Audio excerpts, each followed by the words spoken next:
E alguém meça o tempo também, né? Oi? Aqui eu sou atleticano, não praticante. Boa tarde, pastor. Boa tarde.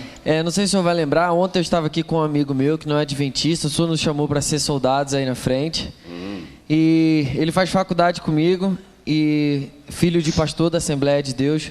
E um dia desse ele me levantou a seguinte dúvida. Vou abrir a Bíblia aqui em Gênesis 3,16. Gênesis 3,16.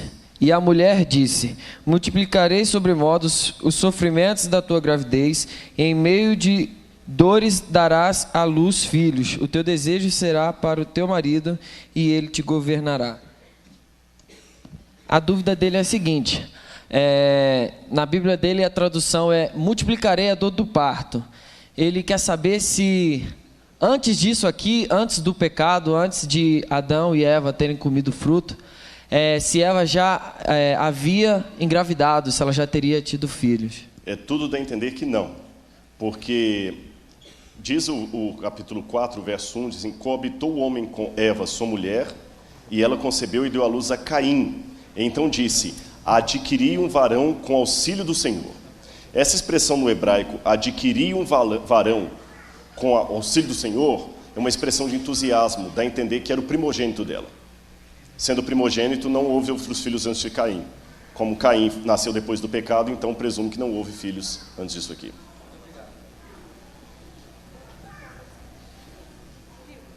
Eu não sei o microfone como é que está. Aqui, ó. Então, aqui tem uma aqui, já vou lá para o outro lado. Aqui também.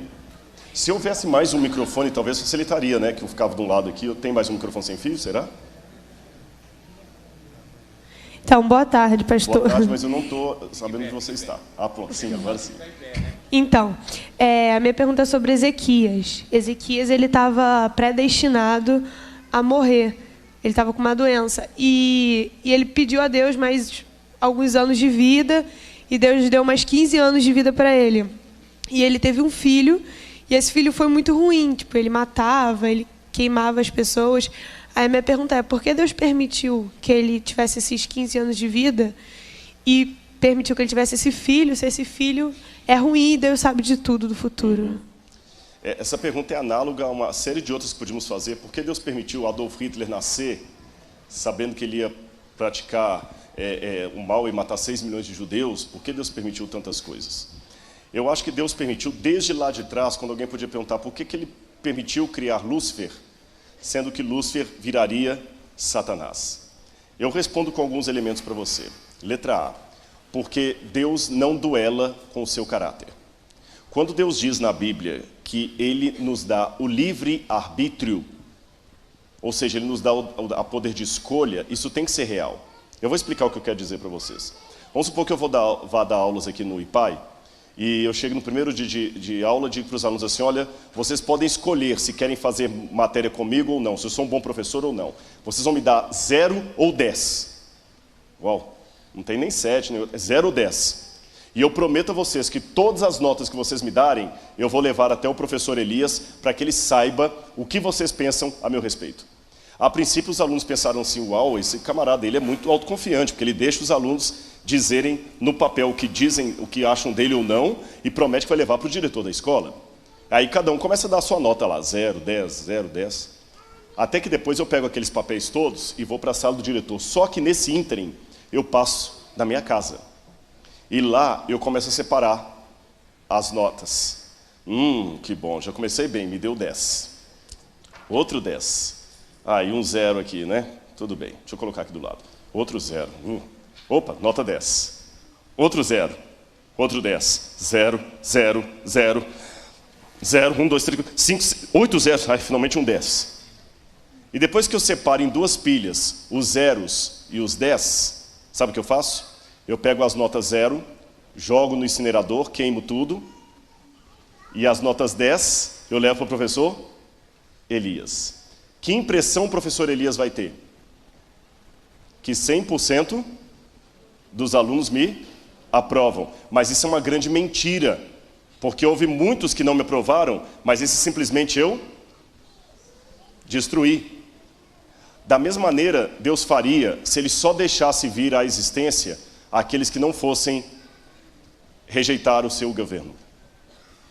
Se Deus não permitisse que Lúcifer viesse à existência, porque ele iria rejeitar o seu governo. Se Deus não permitisse que o filho de Ezequias viesse, porque ele rejeitaria o seu governo, Deus estaria fazendo a mesma coisa que eu. Ele diria para nós assim: vocês têm o livre-arbítrio para me escolher ou não, mas na verdade só nasceria quem não iria rejeitá-lo. Então o livre-arbítrio seria uma mentira. E Deus não duela com o caráter dele. Se ele dá o livre-arbítrio, ele é real. Nascem pessoas que ele sabe que vão rejeitá-lo e pessoas que ele sabe que vão aceitá-los, mas ele não tira o nascimento daqueles que vão rejeitá-lo, porque o livre-arbítrio é real. Mas ao mesmo tempo que alguém me pergunta, tá, mas e a dor que essas pessoas que o rejeitam provocam, como Hitler? Eu pergunto de volta, quem pagou o maior preço? Foi Cristo. Porque todos esses que sofreram na mão de Hitler ou de qualquer outro inimigo da verdade de Deus, o sofrimento deles durou essa vida. E na manhã da ressurreição, eles vão ressuscitar sem nenhuma cicatriz das marcas do pecado. O único que vai ficar para toda a eternidade com cicatrizes do pecado na sua mão é Cristo. E retido no corpo humano por amor de nós. Por isso Deus não impede o nascimento. Mas quando nós perguntamos por que Ele permite, quem pagou o maior preço? Foi Ele. Espero ter ajudado aí.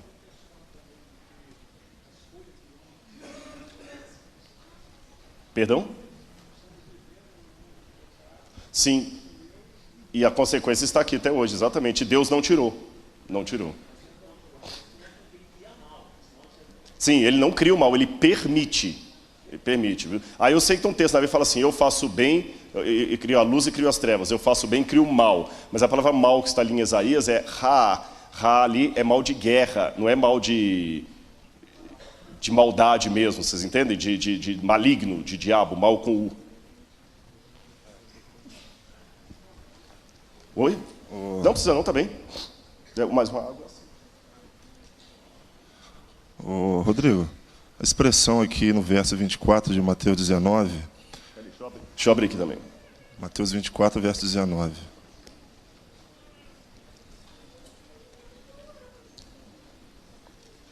Ok, Mateus 24, verso 19. E ainda vos digo que é mais fácil passar um camelo pelo fundo de uma agulha do que entrar um rico no reino dos céus. Mateus 24, 19? 19, 24. Ah, 19, 24. Capítulo 19, verso 24. Essa expressão aqui seria uma espécie de senso de humor de Jesus, respondendo a pergunta, porque até pouco tempo eu entendi que Jesus era um cara sério demais, carrancudo.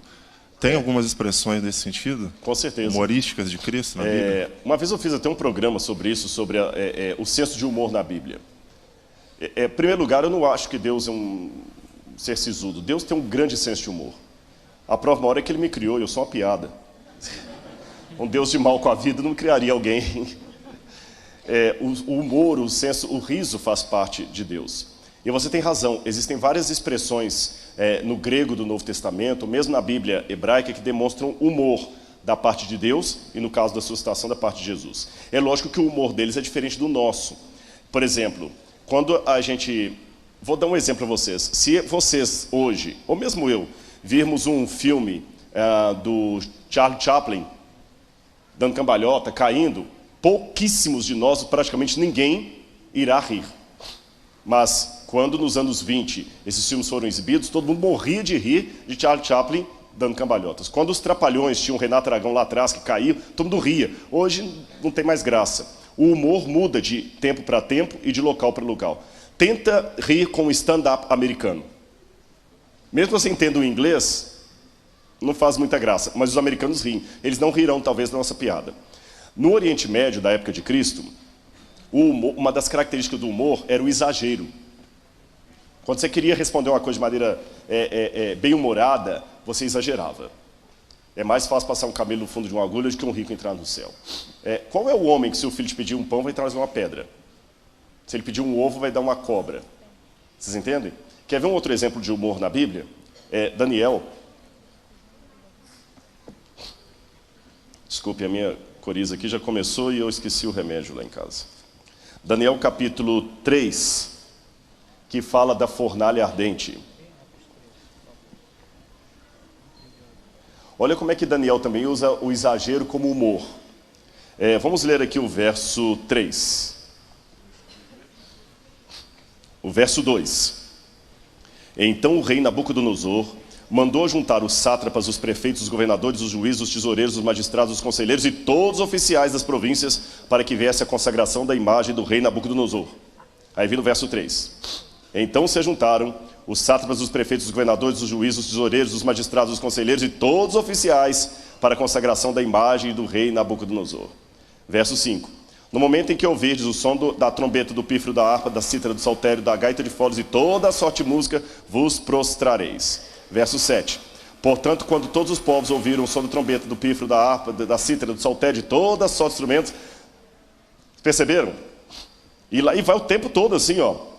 Aqui, ó, verso 10. Tu, ó rei, baixaste um decreto no qual todo homem que ouvisse o som da trombeta, do pífaro, da harpa... Isso aqui é humor. É uma maneira do profeta Daniel mostrar que o rei estava desesperado e ninguém prostrava diante da imagem dele. Então isso aqui é humor. O exemplo que você tem também é um senso de humor. Então Cristo era um sujeito bem-humorado. E eu complemento dizer que se um homem não sabe rir de uma boa piada, desconfie da religião dele.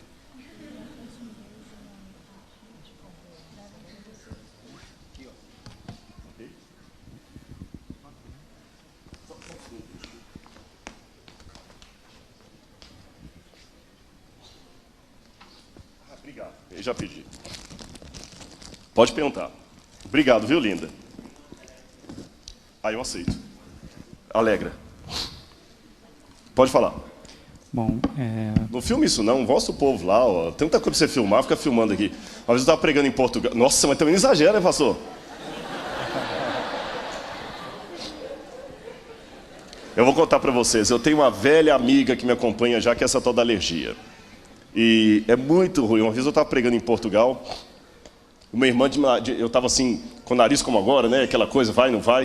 Aí a irmã assim, por favor, levantou, arruma um lenço que o pastor está com o nariz a pingare. Então vamos lá. Bom, Rodrigo, boa tarde. Eu estava procurando a passagem aqui, salvo engano, Atos 13. De qualquer forma, na pressa não encontrei. Num determinado momento, o apóstolo Paulo, ele estava voltando para Jerusalém, já havia avisado os contemporâneos dele que ele haveria de morrer em Jerusalém. E um profeta o encontrou. O apóstolo Paulo morreu em Jerusalém? Não que morreu, ele estava retornando para Jerusalém e que já sabia que era um caminho de morte, que ele não voltaria mais. Que de lá ele foi para Roma, e um profeta atou os braços e os pés dele, dizendo assim, farão os moradores de Jerusalém a este homem. Eu creio que esteja em Atos, não me recordo agora. A pergunta, na verdade, se desdobrariam em duas. Primeiro, era o plano de Deus de que ele viesse a morrer? Deus sabe de tudo, é onisciente. Paulo, né? Já era o plano dele que Paulo viesse a morrer? Ou de alguma forma ele foi avisado pelo Espírito Santo para que não descesse a Jerusalém e não sofresse a morte que teve no final da vida? E o desdobramento da segunda pergunta seria, se alguém recebe... Ele já achou a passagem aqui. Atos 21:11. Então, por favor, Atos 21:11. Enquanto isso, eu ganhei tempo para abrir minha água.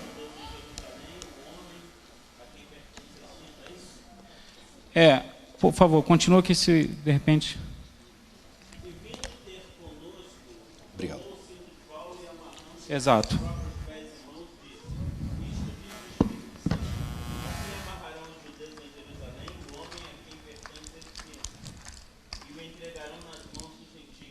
Exato, obrigado. Eu vou ler para toda a igreja, eu acho que ele é um pouco baixo. Atos 21:11. 10 e versículo 11. Demorando-nos ali por muitos dias, desceu da Judéia um profeta, de nome Ágabo. E vindo ter conosco, tomou a cinta de Paulo, e ligando seus próprios pés e mãos, disse, isto diz o Espírito Santo, assim os judeus ligarão em Jerusalém o homem a quem pertence esta cinta, e o entregarão nas mãos dos gentios. Deus já tinha avisado, através do Espírito Santo, que Paulo era um caminho sem volta. Avisou para ele não ir, ou já era o plano de Deus? Entendi. Você falou ele que tinha essa escolha. pergunta desdobrava em duas.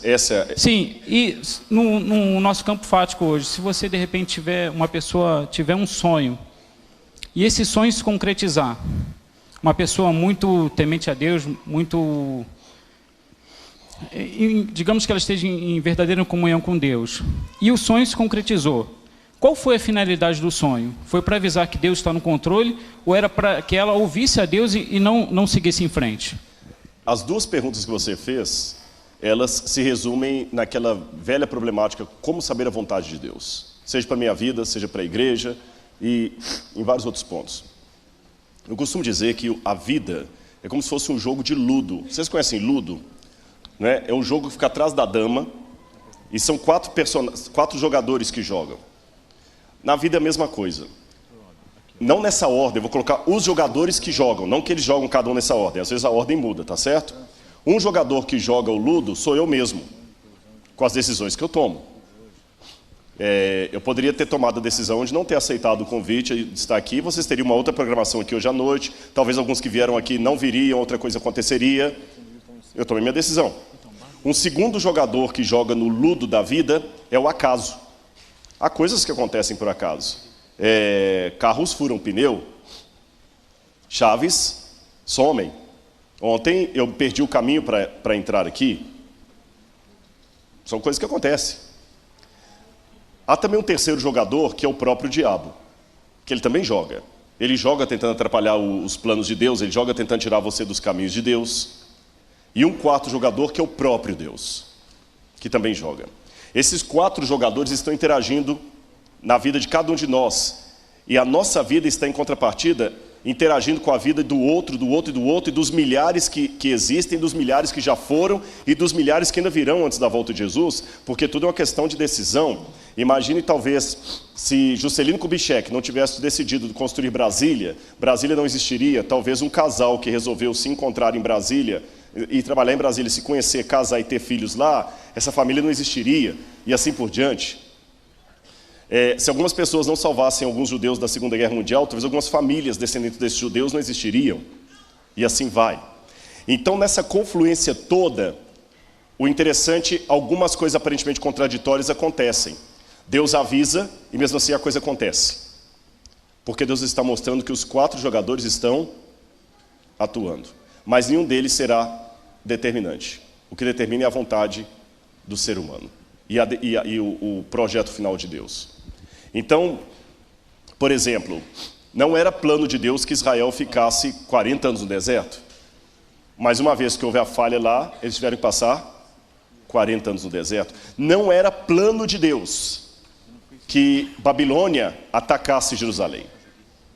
Mas uma vez que Babilônia atacou Jerusalém e destruiu Jerusalém, que Deus já havia prevenido que aquilo ia acontecer se o povo não fosse fiel, Daniel vai para a Babilônia e acaba escrevendo uma maravilhosa obra profética de 12 capítulos, que hoje é um dos estudos principais da Igreja Adventista. Então, coisas que Deus não deseja acabam acontecendo, e Deus vai montando as peças de tal maneira que, sem quebrar o livre-arbítrio de ninguém, nem mesmo do diabo, Ele torna todos, até o diabo, agentes do seu plano final. Sem quebrar o livre-arbítrio deles. Percebeu a questão? Por isso eu não devo me surpreender de surgirem situações aparentemente contraditórias. Um sonho prevenindo não vá, e o outro, uma vez que você foi, eu vou tirar disso aqui uma bênção. Percebe? Eu posso dar um exemplo da minha própria vida. Se eu olhasse em termos de uma relação sexual como Deus planeja, eu não fui desejado por Deus. Porque minha mãe e meu pai não tinham temor do Senhor, não tinham nada. Se encontrar de maneira fortuita, é meio vergonhoso contar isso, mas lembra que eu falei ontem que não é só o currículo Lattes que dá autoridade, é a vida? E numa bebida e outra lá, ficaram muito alegres, ficaram altos, começaram a namorar, tiveram uma relação e minha mãe ficou grávida. Se eu falar que Deus quis aquela relação sexual deles ali, eu vou falar que então Deus apoia todo tipo de sexo ilícito. Se eu falar que Deus não quis aquilo ali, então o que eu sou? Fruto de um acidente? Eu prefiro dizer, Deus não quis aquilo, mas uma vez que aquilo que Deus não quis aconteceu, Ele deu um jeito de tirar uma bênção dali e eu me sinto abençoado. Deus não queria que Paulo morresse daquele jeito. É possível que Paulo tenha sido precipitado a vontade de Paulo assim, eu quero ir para Roma, mesmo sabendo que eu vou morrer lá, porque eu quero me apresentar perante César. De repente Deus tinha outros planos para Paulo. Mas mesmo o profeta também age por conta própria. Pode ser que Deus fale, não, Paulo, eu queria que você vivesse até 90 anos e escrevesse mais para a igreja, mas já que você foi precipitado e foi para lá, você não é marionete minha, você é meu servo, mas não é minha marionete. Eu vou permitir que a sua, isso é uma hipótese, viu? Vou permitir que a sua ansiedade te leve para Roma, mesmo que não era o meu desígnio que você fosse para lá. Mas uma vez que você vai para Roma, eu vou fazer do seu martírio um testemunho para todo mundo, que as pessoas vão saber disso em todo mundo que você fez por mim. Não sei se respondi a sua pergunta. Então, para mim, é assim que a coisa acontece. A vida é um jogo de atuações dos 4 jogadores na minha vida e eu mesmo na vida de todos vocês que estão aqui. E nesse plano confuso, Deus vai organizando o traçado do reino dele. Pastor, aqui atrás. É porque tem muita gente participando, tem muitas perguntas chegando, inclusive aqui pela internet. Eu não sabia, tá? Você que está acompanhando de casa. Eu espero que eu não tenha mostrado aqui a minha coriza, mas você sabe que a gente está falando, né? Nós temos aqui, o IPAI hoje está em evidências, né? Vamos lá. Então nós temos aqui o Luciano Ferreira, que é da igreja do Vila Rosário, de Caxias. Ele faz uma pergunta assim: é possível calcular a distância do nosso mundo com o mundo em que os anjos e Cristo vivem hoje, tendo em vista o tamanho do sistema solar? Eu acho que, pelos cálculos humanos, não temos luz sobre isso. Não temos. Qualquer resposta que eu der será especulativa. Não temos luz. O máximo que a gente pode chegar é o seguinte, considerando a tradição adventista que um local próximo a Órion será de onde Cristo voltará, e Órion está aproximadamente, acho que 27 anos-luz da Terra, se eu não me engano. Você vê uma coisa mais do que isso, né? Mas é impossível, eu não saberia responder, porque não temos luz o bastante. Okay. Luciano, né? Luciano, isso. Luciano, seu nome significa luz, servo da luz. Então, para o servo da luz, eu lamento dizer que eu não tenho luz sobre o assunto. Nós temos mais um aqui do Bento Moreira. Ele faz assim: boa tarde, feliz sábado a todos. Gostaria de fazer uma pergunta, que me explicasse Gênesis 6:6, onde em Números 23:19 é dito que Deus não se arrepende. Sim. Gênesis 6:6 coloca Deus se arrependendo. Me arrependo de ter feito o homem, não é isso? A palavra arrependimento no hebraico aqui aplicado a Deus, vocês sabem que tem expressão, eu não sou eu que estou com o controle das perguntas, mas vê se alguém depois alguém traz o microfone para ela aqui, que ela tem uma pergunta aqui na frente. E também tem outra pergunta ali. É o seguinte, eu até sugiro, pastor, se ficasse alguém aqui da frente, fica mais fácil, que eu estou vendo as mãos levantadas aqui, e aí fica mais fácil ver daqui da frente. Tem um rapazinho ali também com a mão levantada. Existem palavras num idioma que não tem tradução para o outro. E existe o falso cognato, por exemplo. Vou dar um exemplo de falso cognato. Quando fala modesty em inglês, não é modéstia. Modesty em inglês é decência. Quando fala fabric em inglês, não é fábrica. Fábrica é factory. Fabric é tecido. É tecido. Então vocês veem que até existe o falso cognato, uma palavra que você pega num idioma e pensa que é a mesma coisa no outro e não é. Existem palavras também que não são traduzíveis. Por exemplo, você tem em inglês a palavra flavor. Flavor, a gente traduz como sabor, mas não é bem sabor. Sabor é taste. Talvez aroma seria o que mais se aproximaria, mas ainda não é exato. Não é exato. Você tem em alemão a palavra Nachfolge. Nachfolge em alemão a gente traduz como discipulado, mas não é bem discipulado. Nachfolge é seguir atrás imitando. Schadenfreude. Schadenfreude, Freude, alegria. Schaden é desgraça. Como é que você traduz isso em português? Não traduz. Em inglês, existem 2 palavras para céu. Você tem sky e heaven. Em português só tem uma, céu. Em português nós temos saudade, que não tem em inglês. Oi? Não, paradise. Não, mas heaven é mais do que paraíso. Heaven é o céu de Deus, que contém o paradise. Você entendeu? Essa que é a questão. Heaven é o céu de Deus que contém o paradise. A gente não tem isso em português, né? Justice and righteousness. Justiça e justiça. Então, assim também no hebraico, existem muitas palavras que não têm correspondente. E uma das palavras que aparecem aqui em hebraico para o arrependimento de Deus é a palavra que quer dizer uma profunda tristeza por algo que está contrário ao que eu planejei. Tá certo? Algo que está ao contrário do que eu planejei. Então, quando em Números diz que o Senhor não se arrepende, está querendo dizer que ele não precisa voltar atrás dos seus planos, porque uma vez que ele fez, ele não volta atrás. Mas quando em Gênesis diz assim, eu me arrependo do homem, significa, eu estou sentindo uma profunda tristeza, porque o homem não está cumprindo o plano que eu tenho. Só que o tradutor achou que a palavra arrepender aqui fosse a que mais se aproximaria. Talvez teria outra melhor, mas ele usou a palavra arrependimento, que dá essa aparente contradição na nossa tradução. Mas repetindo, em Números, a ideia é que Deus não volta atrás, porque Deus, uma vez que ele fez, está feito. Ele não é o homem para que se arrependa. E no caso aqui de Gênesis, a ideia é que Deus sentiu uma profunda tristeza por algo estar fora do plano dele. Eu tenho duas mãos levantadas aqui, um rapazinho aqui e a irmã aqui. Depois a gente pode continuar com o pessoal da internet, pode ser? Primeiro ele aqui, ela aqui, ó. Que eu acho que o pessoal não está vendo muito os dois aqui, ó. Isso. Posso falar? Não? Ah, tem uma ali já? É. Tá, então ela aqui, depois vocês dois, tá bom? Pastor, eu queria só uma explicação talvez um pouco mais clara para mim. Está em 1 Coríntios 14, onde fala sobre os dons de profecia e de línguas. Uhum.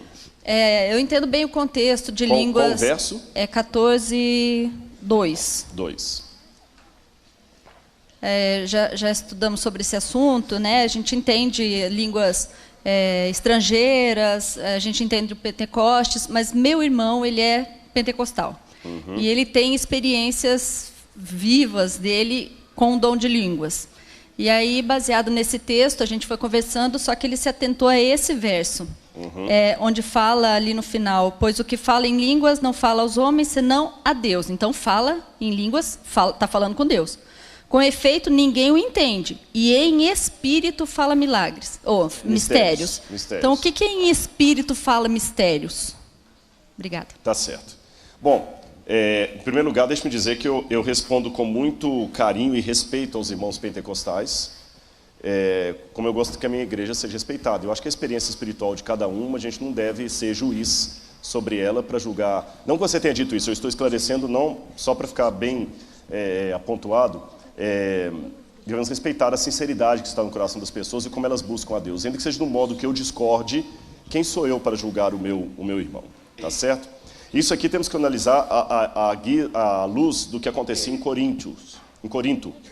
A cidade de Corinto me chama muita atenção porque tem muitas coisas que ilustram a carta de Paulo aos Coríntios. Eu lembro até que quando eu vou a Corinto com algum grupo de pessoas que eu explico ali, eu sento debaixo de uma árvore, explico primeiro a geografia da cidade. Num morro, mais ou menos como que tem aqui atrás do colégio, ficava o templo de Afrodite, a deusa do amor, mas do amor erótico, do amor promíscuo.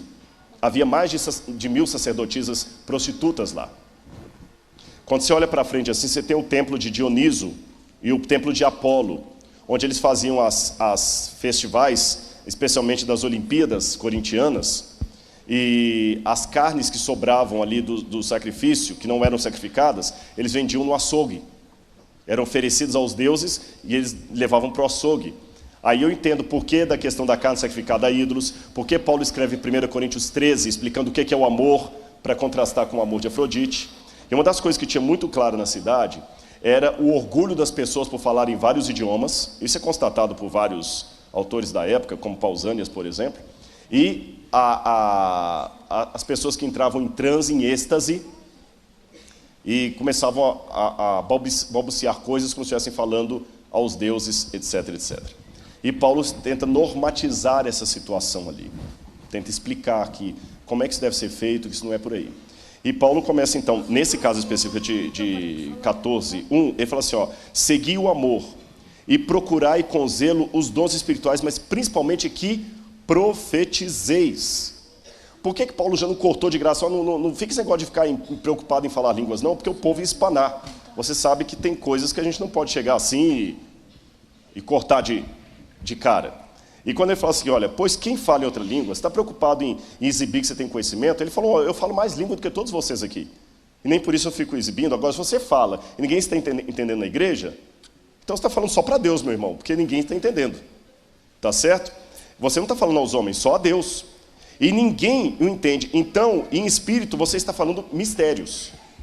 Só que Paulo mesmo vai explicar.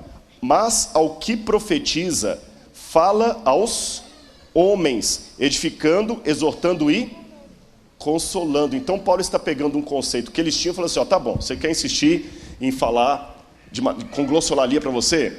Eu vou dizer que isso não é o melhor. Ele está pontuando, ele não está endossando, sugerindo. Você quer ficar falando sozinho aí? Tudo bem. O problema é que quem fala sem os outros entender, o máximo que ele pode falar que está falando é para Deus. Porque ninguém está entendendo. E ele não está falando ao homem. Eu vou mais além. Já que ninguém entende, ele fala em espírito, ele só fala mistério. Por isso que eu prefiro que vocês profetizem. Porque aí todo mundo vai entender.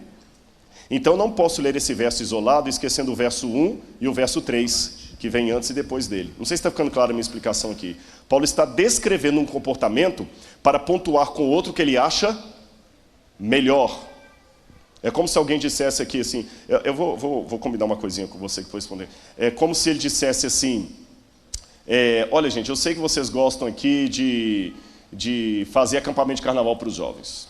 Tá bom, já que vocês querem insistir em fazer acampamento, só acampamento, tudo bem, vocês vão ao acampamento, o pessoal vai lá, canta. Eu prefiro mais o estudo das profecias. Percebeu a questão? Então, se eu olhar bem biblicamente, mesmo que eu fosse um pentecostal, um assembleano, eu ainda tinha que optar pelo dom de profecia, e não pelo dom de línguas. Porque Paulo falou assim, olha, já que você insiste nisso aí, você está falando para você e para Deus, mas olha, está aqui, claro aqui, ó. Segui o amor e procurai com zelo os dons espirituais, mas principalmente que profetizeis. O que eu sugiro é você profetiza. Porque quem fala em outra língua não fala a homens, mas a Deus, e ninguém entende. Em espírito é só fala mistérios. Mas o que profetiza, fala aos homens. Edifica, exorta e consola. O que fala em outra língua, a si mesmo se edifica. Mas o que profetiza, edifica a igreja. Então, se eu aceitar o conselho do apóstolo Paulo, ainda que eu tenha o dom de línguas como sendo uma das coisas principais da igreja, Paulo prefere o dom de profecia. Percebeu? Mas interessante que, desde que houve o revivamento pentecostal na igreja da... Só um minutinho que o Windows vai funcionar aqui, vai vir o nome. Azusa Street, nos Estados Unidos. Vocês sabem como é que começou o dom? Nós temos alguém da Assembleia de Deus aqui, vocês sabem a história do movimento pentecostal, na Azusa Street, nos Estados Unidos. Na Azusa Street, uma igreja de americanos negros começou a ter um revivamento no Espírito Santo. Então eles começaram a sentir a vontade isso foi no século XIX, de balbuciar línguas estranhas. E aquele movimento espalhou pelos Estados Unidos, da Azusa Street, tanto é que é chamado o movimento da Azusa Street. Tem um livro da CPAD com esse nome, se não me engano, o movimento de Azusa Street. CPAD, não, desculpe, da editora Assembleia de Deus americana.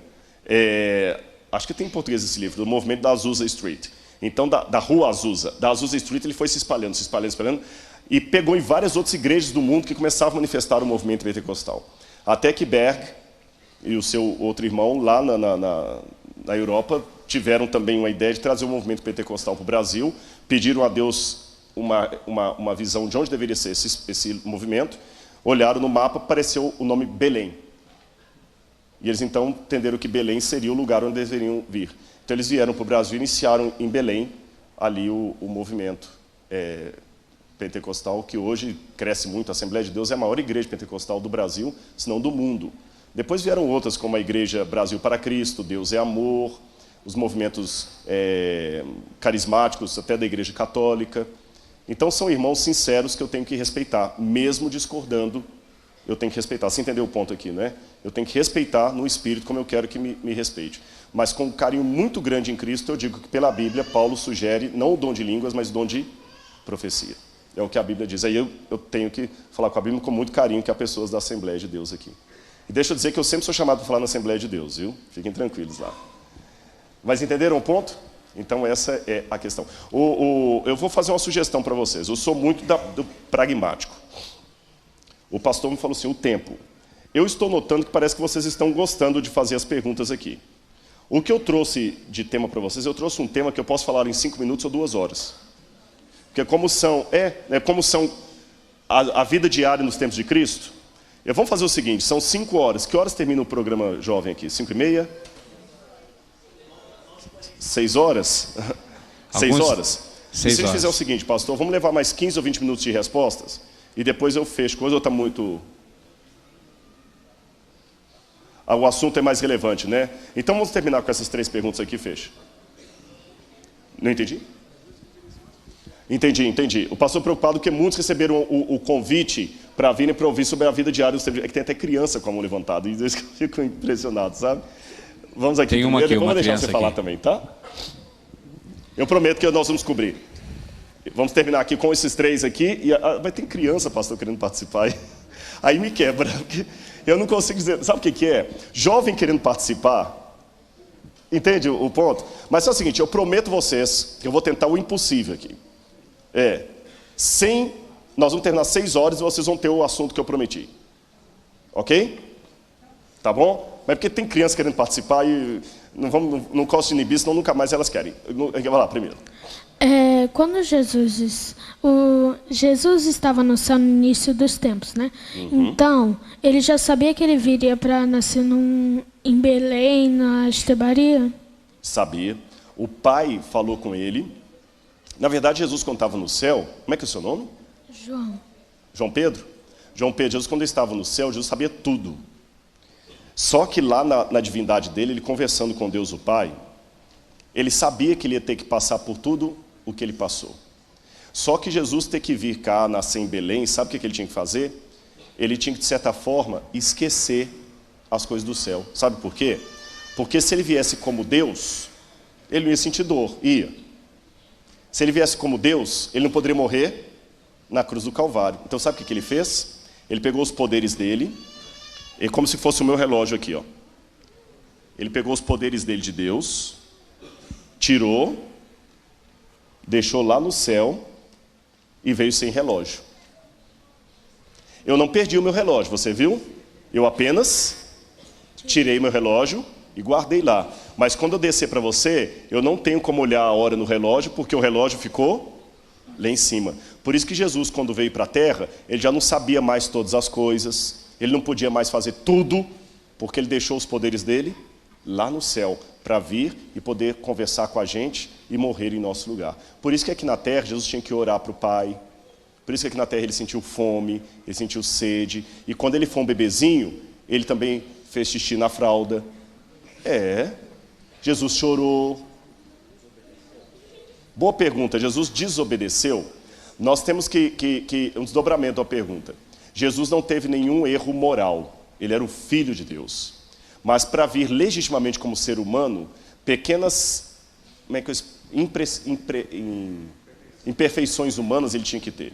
Se Jesus fosse estudar para a prova de química, ele também teria dificuldade. Jesus também poderia martelar um prego, ele ia estudar. Mas não significa que ele não pudesse errar um cálculo. Você entendeu? Jesus podia ter mais dificuldade com a matéria do que outra. Jesus podia, sem querer, na hora de errar, bater o prego e bater no dedão. Jesus podia da mão. Então, como criança, em que sentido que eu acho que ele podia desobedecer? Como criança, sabe quando a criança está inquieta, que ela quer descer? Jesus pode ter sido uma criança assim também. Agora, ele não teve desobediência moral. Isso não. Entendeu? Respondido? A nossa irmã Tamires, assembleiana, ela está querendo saber... ela que está querendo saber, né? Ela que está querendo saber. Nunca mais ela pisa na igreja adventista depois dessa. Não, ela sabe que eu ia falar. Ela sabe que ela queria saber, eu sei. Que eu ia falar que era. Ela quer saber qual a diferença entre a volta de Jesus e o arrebatamento. Ah, tá. Para eu responder isso, eu quero perguntar uma coisa assim agora. Eu posso responder mesmo tendo uma posição diferente e vocês não vão ficar ofendidos. Tranquilo, né? Porque, gente, é uma coisa muito séria isso. A gente tem que tomar um cuidado. Aliás, eu vou dar uma dica. Eu vou aproveitar a pergunta dela e vou dar uma dica de evangelismo. Eu estou querendo escrever um livro sobre boas maneiras, regras de boas maneiras na hora de pregar a palavra de Deus. A Glorinha Calil, que é uma das poucas socialites que... Pode baixar a mão que eu vou ver as mãos levantadas, eu vou deixar vocês falarem. Deus não vai cansar. Tem ele aqui, ela aqui também. Já combinei com o pastor, eu vou deixar as perguntas e vou fazer minha parte aqui também. Pastor, é porque, sério mesmo, eu não estou desobedecendo o diretor, não, mas ele vai concordar comigo que ele já trabalha em escola, ó. Está no internato, a essa altura da tarde, com jovens, crianças, levantando a mão e querendo participar. Isso é motivo para a gente dar glória a Deus ou não é? É ou não é? Então eu não posso inibir isso, né? Então vocês vão perguntar, tá bom? O que eu quero falar da Glorinha Calil? Ela tem regras de etiqueta muito interessantes sobre celular em público, como se dirigir a uma mulher, uma série de coisas. Nós devemos também ter regras de bons modos no pregar o Evangelho. Que às vezes nós somos muito estabanados. A gente prega o Evangelho às vezes menosprezando o que pensa diferente de nós, querendo passar que só nós que vamos ser salvos, que só nós que estamos certos. Não. Então eu quero responder para vocês o seguinte: em primeiro lugar, ainda que haja discordâncias, vocês são minhas irmãs em Cristo Jesus. Primeiro ponto, eu não estou sendo demagogo, tá certo? Tanto é que, graças a Deus, eu tenho as portas abertas em muitas igrejas de Assembleia de Deus, que eu falo, e muitos assembleanos me apreciam no Evidências, e eles sabem do que eu penso e se sentem respeitados. Então é com o mesmo respeito que eu vou colocar aqui. Segunda questão que eu quero colocar: Deus não precisa de advogado, Deus precisa de testemunha. Tem gente que quer defender Deus, não é por aí. Terceiro ponto: todo mundo que tem uma religião tem que ter a convicção que a igreja dele está correta, senão por que ele está lá? Se você é presbiteriano e não assembleiano, você tem que saber porque você é presbiteriano.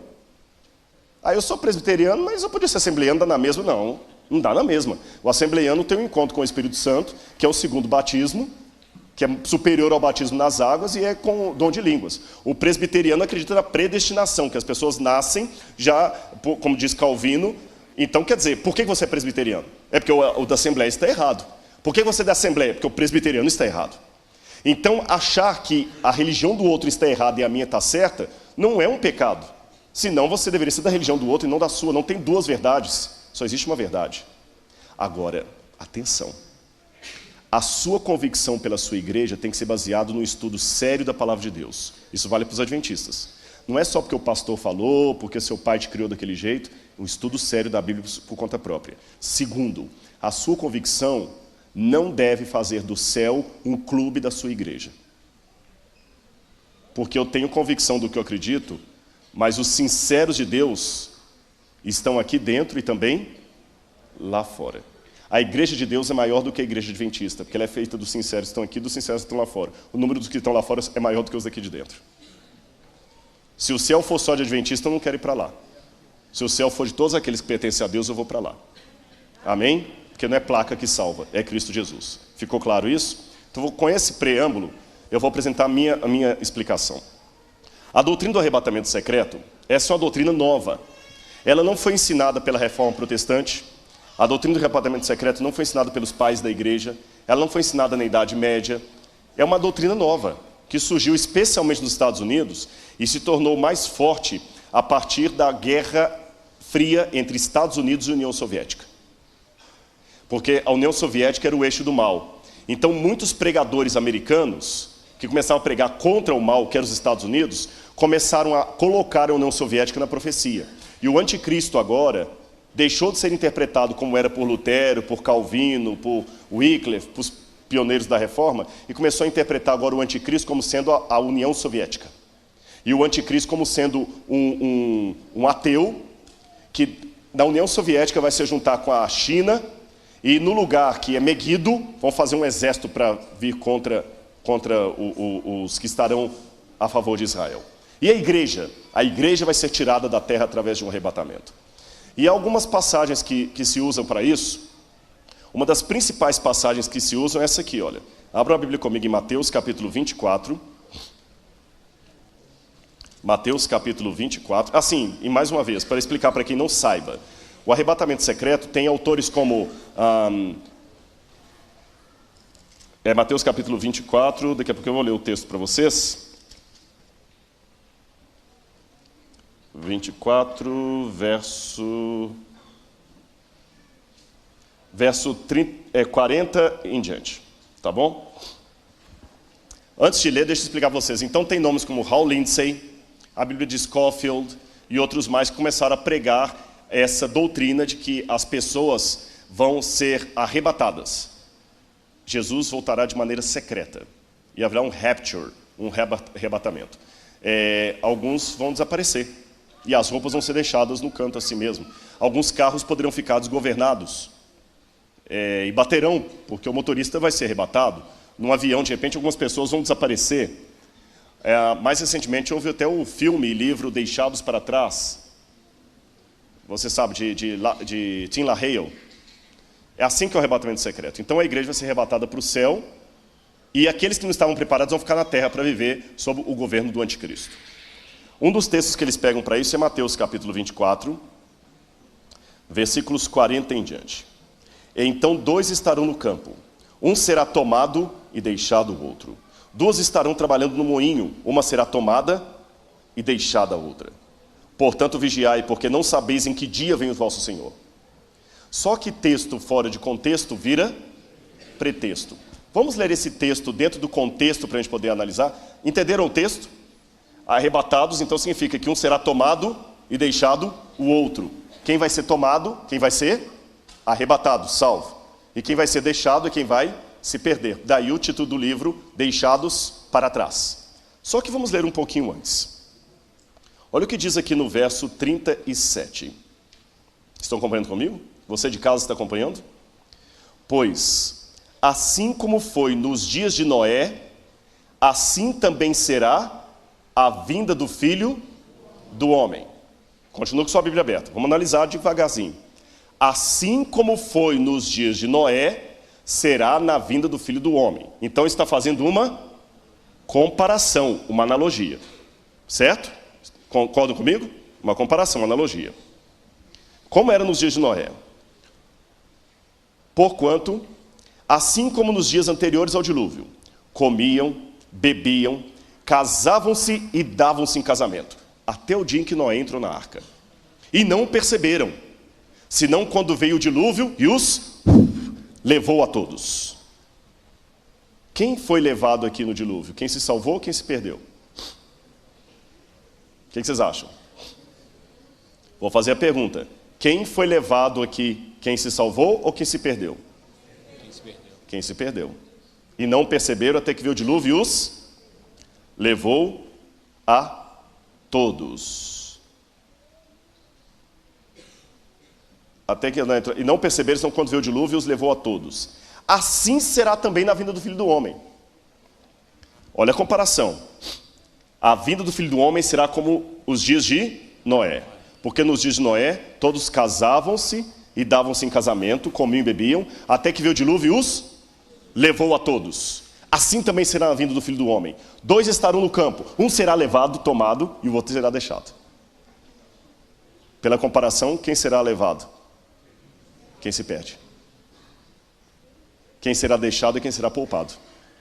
2 estarão no moinho, uma será tomada, deixada a outra. A gente não pode esquecer o contexto. Ele está comparando com os dias do dilúvio, assim como foi no dilúvio. E no dilúvio, ele explica bem claro, até que veio o dilúvio e levou aqueles que se perderam. Assim também será a vinda do Filho do Homem. 2 estarão no campo, um também será tomado, ou levado, que é sinônimo, e o outro será poupado. 2 estarão no moinho, uma será tomada e outra poupada. Pelo contexto bíblico, é o contrário. Quem fica é que foi preservado. Perceberam o contexto? E mais à frente, antes de tudo isso aqui, fala no verso 30.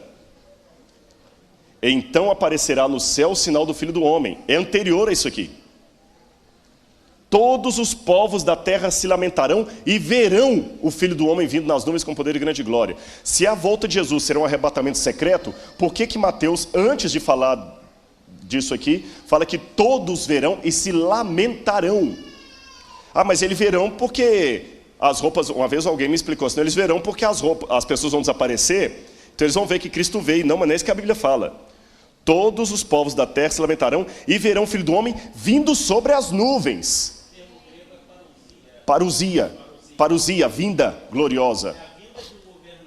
A chegada de uma cidade, exatamente. Não é perceber que ele veio. As pessoas ficavam em parada, vendo para o governador chegar, a parousia tuteu, a parousia tuquiriu, a parousia do Senhor. Então é uma vinda gloriosa e não necessariamente algo secreto. Assim que eu interpreto, então. Tá certo? Mas como eu disse, no essencial unidade, no não essencial diversidade, mas em tudo caridade. Repito, eu tenho uma visão teológica diferente, mas não um amor diferente pelos meus irmãos pentecostais, que são pessoas que eu acredito na sinceridade deles, e eu prefiro, às vezes, a oração de um pentecostal fervoroso a de um adventista. Percebeu, né? Que às vezes tem um irmão pentecostal que acredita em algo que eu não acredito, mas ele é tão sincero na oração dele, que eu prefiro a oração dele, às vezes, de algum irmão que acredita no sábado como eu, mas é do curso livre. Respondido? Obrigado. Desculpa a brincadeira dela ali, só para descontrair.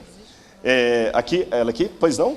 Existem provas da existência da Arca de Noé? Infelizmente não, querida. Tem mais de 48 achados da Arca de Noé, mas todos são falsos ou inconclusos. Aqui tem uma moça aqui, ó. Todos são falsos. Levantou aqui, ó. Falsos ou inconclusos. Infelizmente não tem. Só tem do dilúvio, mas da Arca ainda não. Tá bom? É uma cordilheira, mas é uma cordilheira, não é o Monte Ararat, é a cordilheira do Ararat. Então imagina um negócio do tamanho do Himalaia. Impossível, impossível. Oi, boa tarde. Então, se Deus não pode... Desculpa, eu tenho que interromper um pouquinho. Quantos anos você tem? 7? 10? Tá gravando? Você me gravou fungando, agora grava falando isso aqui. Você que tá em casa. Vaza um recadinho para mim. Mostra a câmera aqui. Puxa aqui, levanta aqui, querida, vem cá de pé. Dá para pegar aí? Isso aqui não é programa de auditório, não, mas olha aqui. Você está em casa assistindo? Essa querida aqui tem 10 anos. Ela me perguntou sobre a Arca de Noé. E tem um monte de outros jovens da idade dela, alguns mais... Aqui, outra aqui pequenininha, com a mão levantada. Aqui, ó, olha aqui, filma aqui, ó. Levanta a mão, linda. Você também quer fazer uma pergunta, não quer? Então, aqui eu vou um recadinho mal criado. Para você, aí que fica falando que a igreja não tem espiritualidade. Para você que fica falando que a igreja não tem o Espírito Santo. Para você que está falando que a igreja está perdida. Está perdida porque você está achando, mas isso aqui não é perdido, isso aqui é Espírito Santo, meu irmão. Tá bem? Então, antes de ficar falando bobagem na internet aí, adventista.com, tá bom? Esse pessoal do adventista.com, esse pessoal de trinitariano, que falando que a igreja está perdida, chupa. Tá bom? Não, desculpa, é que eu fico chateado com isso. Eu fico chateado. É um pessoal que só vê do olho a remela. Só vê do olho a remela. Só fica enchendo a paciência. A gente quer pregar o evangelho e fica mandando para ele. Eu quero saber do Espírito Santo. Kelly White plagiou. Que não sei o que. Meu irmão, vai pregar o evangelho. Me deixa em paz pregando aqui. Se vira com Deus depois. Você vai ficar pertinho de mim que vai fazer sua pergunta daqui a pouquinho. Deixa só a mocinha primeiro ali. Você vai fazer no meu microfone.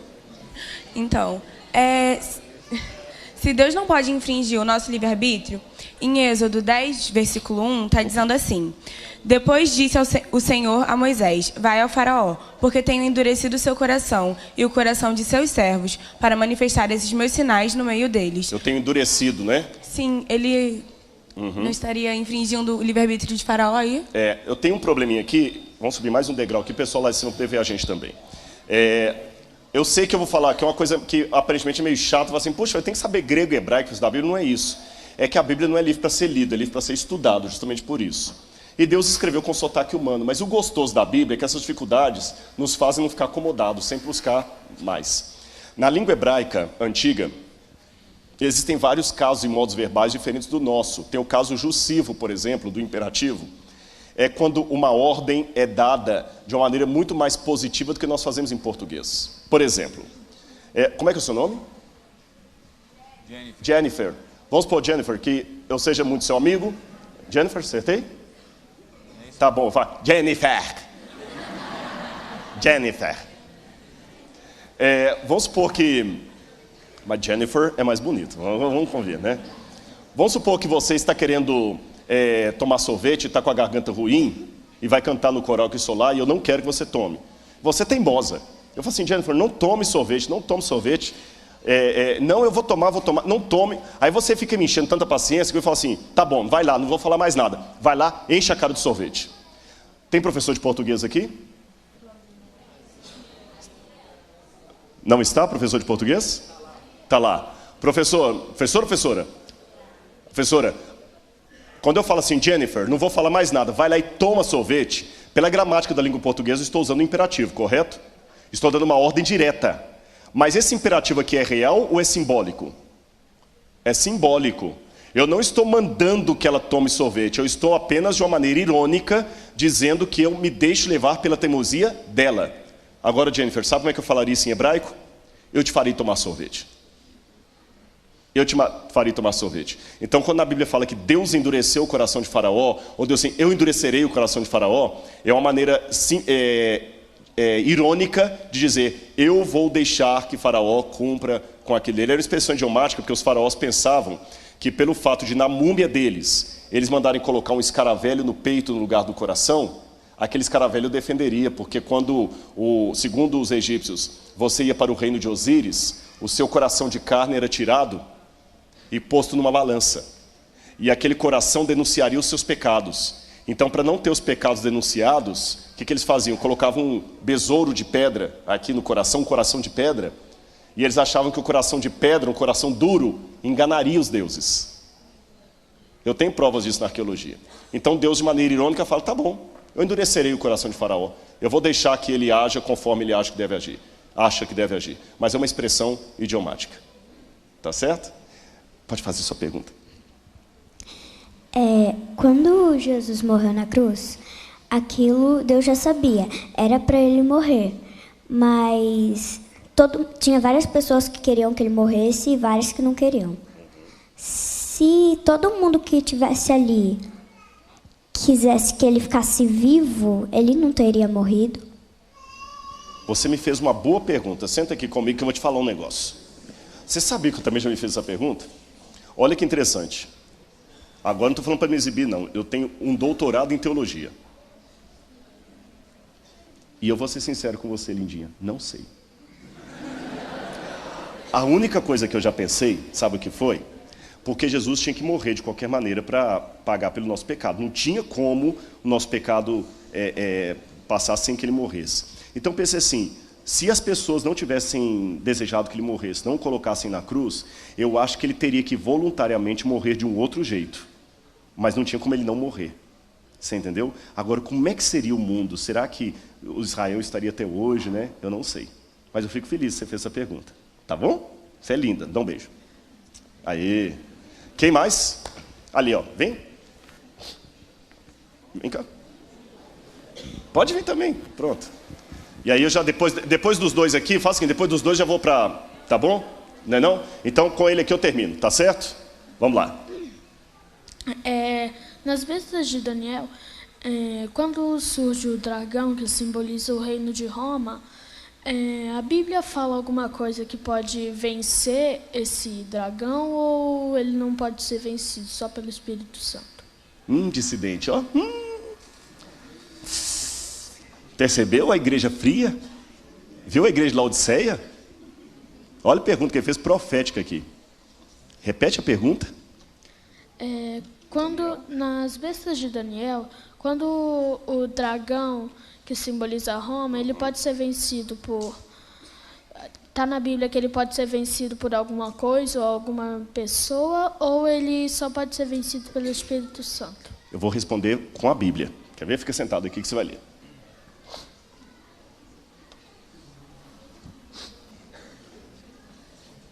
Vamos ver aqui. Você sabe que o mesmo que está em Daniel repete no Apocalipse, né? Aí no Apocalipse fala assim, ó.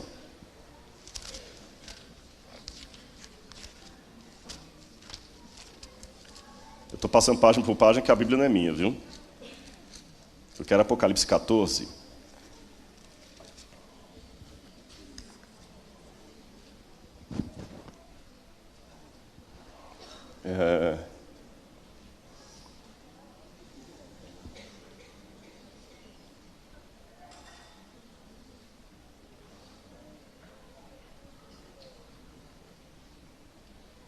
Me ajuda, estou procurando aquele verso que fala assim, eles, pois, o venceram pelo sangue do Cordeiro. E Apocalipse, capítulo...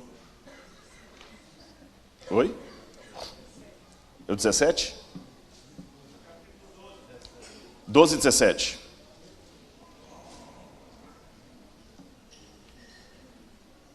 Não, eu quero que assim, eles, pois, o venceram pelo sangue... não, é 12 mesmo, tá certo aqui, ó, tá certo isso aqui, ó.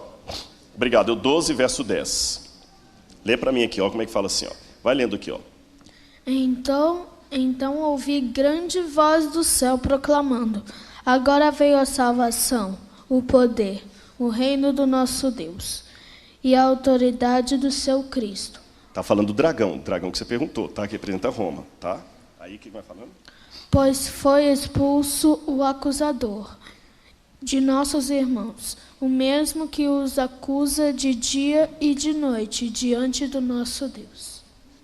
Eles venceram. A sua pergunta está aqui a resposta. Está falando do dragão, você está vendo aqui, ó, o dragão. Está vendo?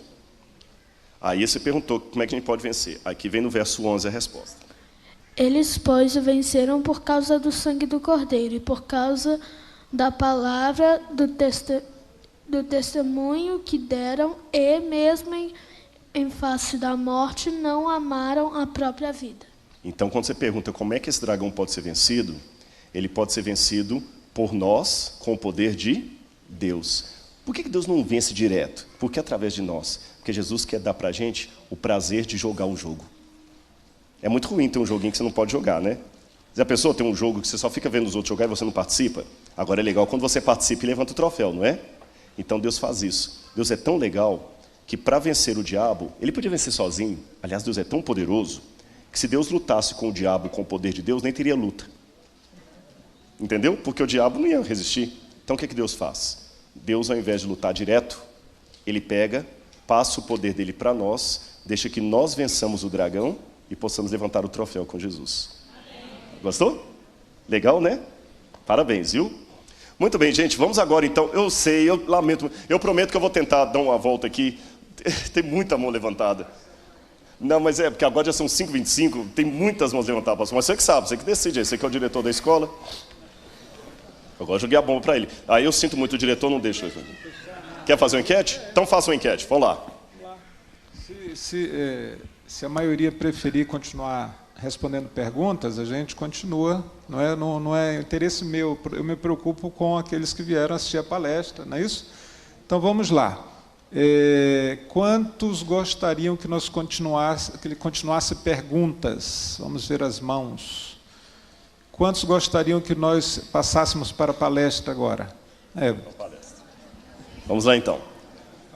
Mas olha, gente, louvado seja Deus, eu fico muito feliz. E eu louvo a Deus porque eu vou dar um testemunho para vocês. Isso não é privilégio do IPAI, não. Onde eu tenho passado, eu tenho visto isso. Com a glória, inclusive no Rio. Não sei se o doutor Ivan estava lá quando eu falei em Botafogo, você estava lá. Lembra em Botafogo aqueles meninos participando lá na frente também? Em Belo Horizonte. Aqui, ó, era você, isso é verdade. Vocês saíram no Instagram, viu? Teve mais de 150 likes lá. Oi? Vocês estão sempre juntos, né? Tá certo, meu amigo. É igual o trem da Central do Brasil lá, todo mundo junto. Na hora do rush. Bom, vamos lá então. Pode colocar o slide. Nesses 30 minutos que nós temos aqui, eu vou passar para vocês um estudo arqueológico um pouco diferente da Bíblia. Quando a gente estuda a Bíblia, você viu que houve a pergunta da Jennifer lá, com certeza outras perguntas que haveria aqui. Um dos problemas que nos leva a ter dificuldade de entender a Bíblia é o contexto no qual ela foi escrita. Eu vou mostrar para vocês alguns slides aqui, vocês vão me ajudar. Cadê a imagem ali? O que significa isso?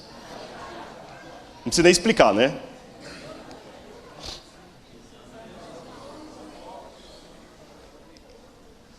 Opa. E o que significa pendurar a chuteira? Parar de trabalhar. Parar, né? Pisou? O que é pisar na bola? Não está funcionando. Oi? Pronto, e esse aí? Andar na linha.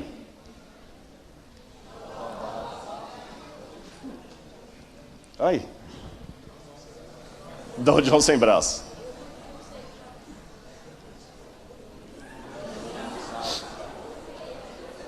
Por que essas imagens para vocês não precisam de explicação?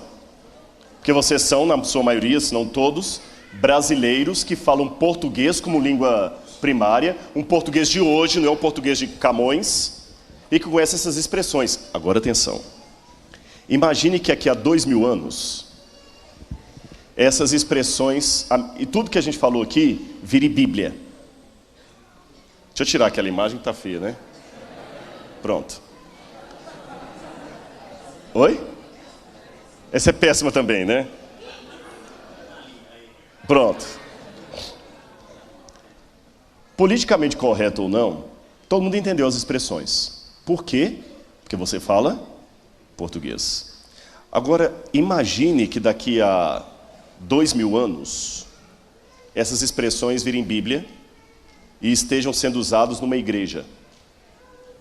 As pessoas vão tentar entender se o João sem braço é alguém realmente que perdeu um membro ou é outra coisa. E quem sabe alguém vai fazer uma pergunta para o pastor: o que significa chutar o balde? Pendurar a chuteira? Olha, diz que o pregador chegou e falou: gente, hoje eu estou morto de cansado. Mas como que um morto se cansa? Aí surgiu um movimento dissidente, interpretando que os mortos se cansam, porque assim está na Bíblia que o morto cansou. Perceberam a questão? Mas são todas expressões. Vocês acham que a Bíblia também não tem costumes, expressões diferentes? Tem. E para entender a Bíblia, eu acho muito importante entender o contexto. E vou falar com vocês que essa palestra que eu desenvolvi aqui é um estudo que eu estou preparando. Eu quero transformar isso em livro. E ele nasceu de um estudo bíblico que eu dei para o sujeito que iluminou isso aqui, ó. Sabe o nome de quem iluminou isso aqui? Peter Garsten. Falecido Peter Garsten. Quando eu conheci o Peter, ele era ateu. Completamente ateu. E o Dr. Milton pediu para eu estudar a Bíblia com o Peter. Eu vinha uma vez por mês, por isso que eu pregava mais no IPAI naquela época do que hoje. Eu vinha uma vez por mês aqui ao Rio, dar estudo para o Peter.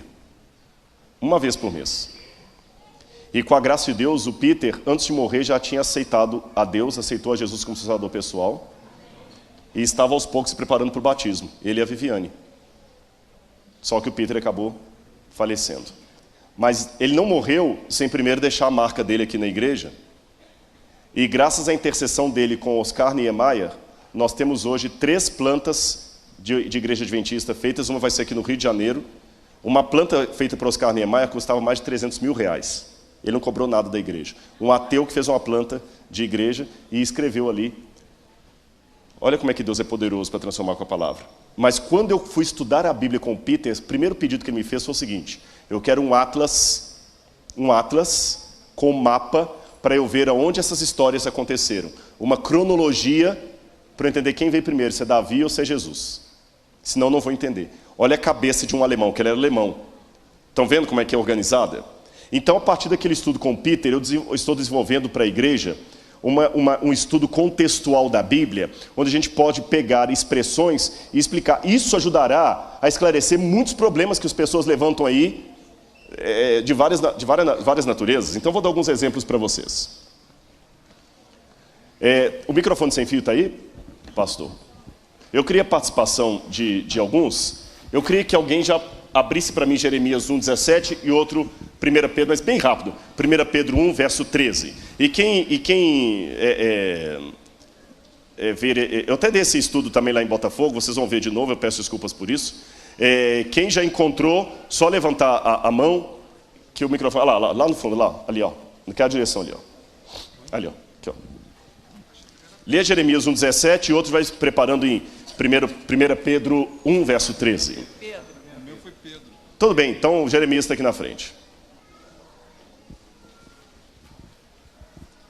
Tu, pois, cinge os teus lombos e levanta-te, e dize-lhes tudo quanto eu te mandar. Não desanimes diante deles, porque eu farei com que não temas na sua presença. Da próxima você vai ler, tá bom? Que já marcou lá.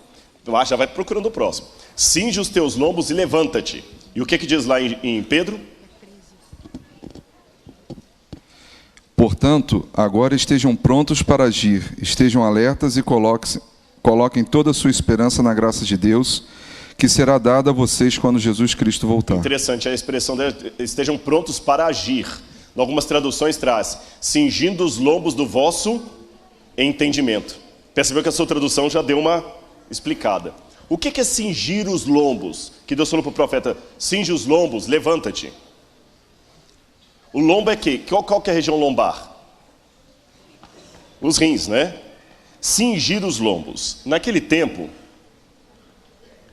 os homens usavam aquelas túnicas compridas, túnicas talares, principalmente quando era alguém assim de autoridade. Mas na hora de trabalhar no campo, na hora de levantar para uma guerra, para correr, para qualquer coisa, para viajar, ele tinha que levantar aquilo para ficar com as pernas livres para poder correr. Então ele fazia uma espécie de fraldão aqui. Ele pegava aquela túnica, amarrava nos rins, aqui na cintura, cingia. Cingir é amarrar um pano aqui. Cingir. Ele amarrava o pano aqui, algumas expressões trazem amarrando os rins. Aí ele estava pronto para sair para a batalha, como vocês podem ver ali, ó. Estão percebendo aqui, ó? Ó. Então ele amarrava, e ele, naquela própria cinto que ele fazia com a roupa aqui, ele podia colocar uma garrafa para levar água, ele podia colocar um pequeno faca para se proteger de animal ou de bandido na estrada, ele podia colocar um utensílio para levar azeite para machucado, igual do bom samaritano. Então cingir os lombos significa preparar para partir, preparar para uma guerra, preparar para uma ação, preparar para o combate, preparar para a colheita. Virou uma expressão idiomática, cingindo os vossos lombos. Viu como é que ficou mais fácil entender agora? É como se fala assim, olha, pé na tábua, vamos embora. Outra expressão da Bíblia. Isso aqui eu vou passar. Opa, está muito rápido aqui. Ok. Agora 2 Coríntios capítulo 2, verso 5. Ela ali, ó. 2 Coríntios capítulo 2, verso 15. 2 Coríntios capítulo 2, verso 15. Porque para Deus somos um aroma de Cristo nos que se levantam e nos que salvam e nos que se perdem. Isso, porque para Deus nós somos, ela leu, o aroma de Cristo. Algumas Bíblias trazem assim, o bom perfume de Cristo. E no verso seguinte diz assim, cheiro de vida para a vida, cheiro de morte para a morte. O que Paulo quis dizer com isso, que nós somos o bom perfume de Cristo? Paulo escreveu isso no contexto romano, do Império Romano. E todas as pessoas que liam aquilo já estavam acostumados a ver as paradas militares que os romanos tinham quando voltavam de uma guerra. Aqui, por exemplo, eu tenho Adriano, que viveu depois de Paulo, voltando de uma batalha militar, e ele tem aqui os cavalos, um trombeteiro que vai à frente dele, anunciando que ele está voltando, e o imperador aqui. Por isso que à volta de Jesus também vem a imagem de um anjo com uma trombeta na frente. Porque Deus usou as imagens daquela época para significar o fim dos tempos. Peraí, Rodrigo, você está tirando meu chão? Significa que não vai ter um anjo de verdade com trombeta? Eu não quis dizer isso, mas ao mesmo tempo eu quero dizer que eu não vou me surpreender se a trombeta for apenas um símbolo. Deixa, antes de dar essa explicação, explicar para você uma coisa. Imagine que Deus eu pegue um índio da floresta amazônica e traga esse índio que nunca viu civilização até o centro do Rio de Janeiro. Até o centro. Aí eu tiro a venda dos olhos do índio e deixo ele durante 2 horas contemplar todo o centro do Rio. Carro, sirene, mototáxi, gente gritando, gente passando, na hora do caos ali, sabe? Avião passando, ele vai ficar assustado com tudo que ele viu, porque ele nunca imagina, é muita coisa para a mente dele. Aí eu coloco de novo a venda nos olhos do índio, o levo lá para a tribo e tiro a venda dos olhos dele. Assim que ele voltar a enxergar de novo no meio dos seus, ele vai estar tão extasiado com o que ele viu que ele não vai aguentar ficar calado. A primeira vontade dele é contar. Mas quando ele abrir a boca para contar, o que vai faltar? Palavras, imagens.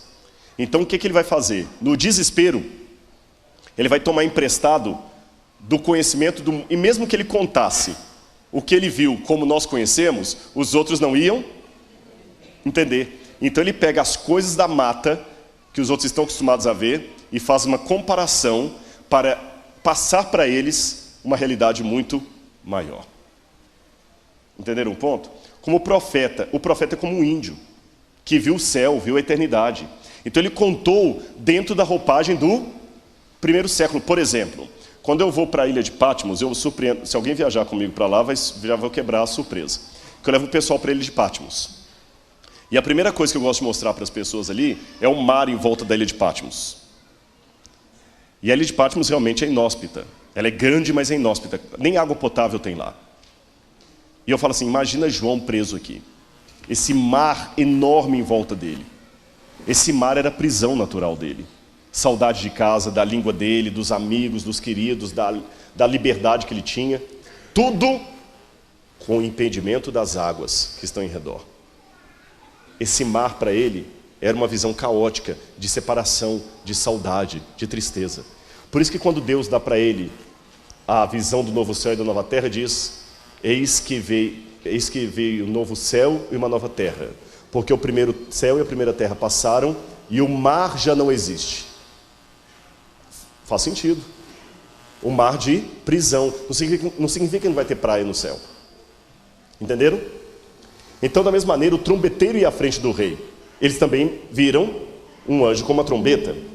Mas quer tenha trombeta, quer não tenha trombeta, a coisa vai ser tão maravilhosa que isso é o que interessa. Concordam comigo? Não vou ficar pegado a detalhes. Eu sei que qualquer coisa que eu imaginar da volta de Jesus, por melhor que seja, não vai chegar nem no rascunho.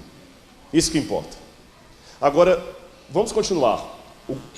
O imperador voltava, e quando ele voltava da batalha, ele passava pelo Arco do Triunfo, e na parada militar eles levavam geralmente os cavaleiros, os carros, os espólios de guerra, e logo atrás vinham os vitoriosos soldados e alguns acorrentados, que eram os líderes apanhados do outro inimigo, que eles levavam para morrer em Roma.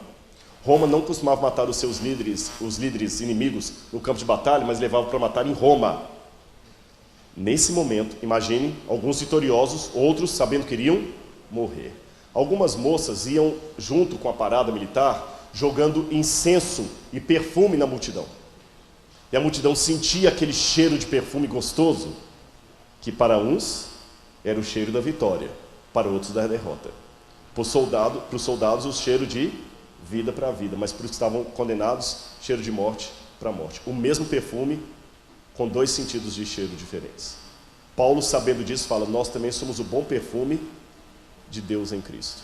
Para uns, cheiro de vida para a vida, para outros, cheiro de morte para a morte. Quando Cristo voltar com poder e grande glória, vencendo a batalha do bem contra o mal, aquela mesma cena que para uns será o triunfo, para outros será a derrota. Entenderam a explicação? 2 Coríntios, capítulo 4, verso 7. 2 Coríntios, capítulo 4, verso 7. Pode ler? Mas temos esse tesouro em vasos de barro, para mostrar que este poder a que tudo excede provém de Deus, e não de nós. Nós temos esse tesouro conservado em vasos de barro, para mostrar que a excelência do poder... No tempo que Paulo escreveu isso, eu já tinha a oportunidade de encontrar em escavação arqueológica moedas.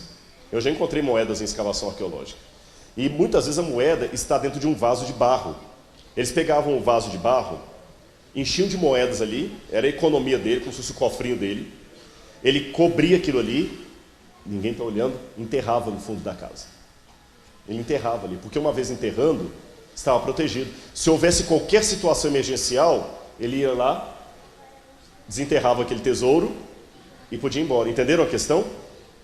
Esse costume de enterrar tesouros, porque não havia banco como tem hoje, as pessoas enterravam mesmo. Explica algumas passagens da Bíblia. Jesus falou o seguinte, que um homem foi para uma viagem e deu para cada um dos servos dele alguns talentos. Alguns negociaram o talento, mas um deles fez o quê? Enterrou. Olha o costume, enterrou, para devolver quando o dono voltasse. Jesus também falou o seguinte, não acumuleis para vocês tesouros na terra, onde a traça corrói e o ladrão rouba. Acumuleis tesouros no céu.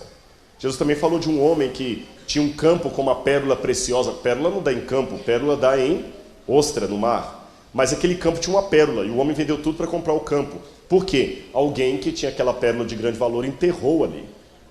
Entenderam, então, as explicações? Paulo, então, sabendo que as pessoas colocavam moedas nos jarros de barro, falou, nós temos esse tesouro conservado em vasos de barro. Perceberam a imagem? O que vale não é o vaso, mas o que está dentro dele. Da mesma maneira, esse corpo é como se fosse aquele vaso de barro. A excelência do poder e o tesouro está dentro, está aqui dentro. Outro que nós podemos pegar, já que eu li a passagem do arrebatamento, sabe o que é isso aí? Já dei a dica. Eu falei que eu li a passagem do arrebatamento. Não, azeite não. É um moinho. É um moinho. Esse moinho está na cidade de Cafarnaum. Aqui é a parte superior dele e aqui é a parte inferior. Vou mostrar as luzes aqui, ó. Aqui, ó. Isso é em Cafarnaum. A parte de cima e a parte de baixo. Eles colocam uma sobre a outra assim. E aonde está marcado aqui, eles colocavam 2 pedaços de madeira e iam rodando e triturando tudo aquilo. Esse era um tipo de moinho. Havia outro moinho menor, que você usava com a mão mesmo, fazer farinha para pão. Havia moinhos de pedra como esses. Aqui mostra uma egípcia fazendo pão. Agora o que chama atenção é que geralmente quem trabalhava no moinho era mulher. A mulher sempre que trabalhava no moinho, nunca o homem. O homem trabalhava no plantio, na colheita a mulher podia participar também, mas era o homem, porém no moinho era a mulher. E nunca sozinha. As mulheres sempre ficavam em duplas, porque a mulher gosta de conversar. Não. Antes você pensa que é piada machista, não é não. Isso é uma coisa positiva da mulher, que a mulher abre mais os sentimentos dela, a mulher gosta de conversar, por isso que RH fica melhor na mão de mulher do que na mão de homem. As mulheres têm mais interação social do que o homem. Por isso que a mulher gosta de conversar. Pode olhar, a amiga troca muito mais contato no WhatsApp, a gente é amigo, mas a gente conversa uma vez na vida, outra na morte, tudo, né? Se eu e o Dr. Milton fôssemos mulheres, toda semana a gente estava falando 1 hora no telefone. Mas como a gente é homem, a gente se liga uma vez por mês, tal, e tá bom por aí. Entenderam a questão? Quando você tem um amigo, e assim, uma mulher é diferente. Ah, já que as mulheres trabalhavam sempre assim no moinho, eu tenho até uma imagem aqui, você entende então a expressão que nós lemos. 2 estarão no moinho, 2 estarão no campo. Agora, nessa parte final, eu quero falar com vocês aqui sobre a alimentação.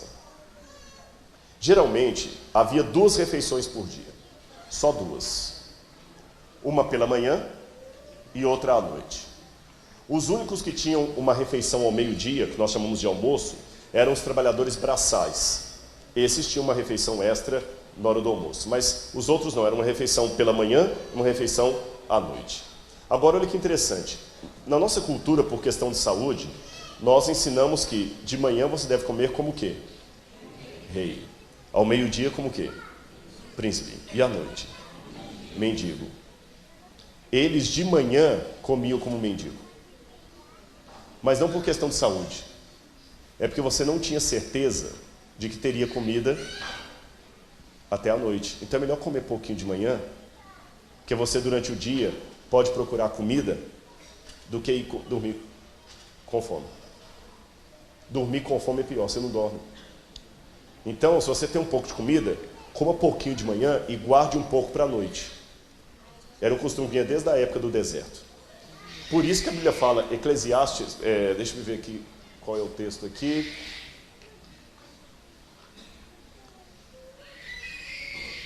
Deixa eu ver. Leia para mim Eclesiastes 10, verso 16. Deixa eu ver se é esse texto que eu tenho. Eclesiastes 10, verso 16. Aí da cidade cujo rei é uma criança, deixa eu ver se é esse. É esse? Então pode ler.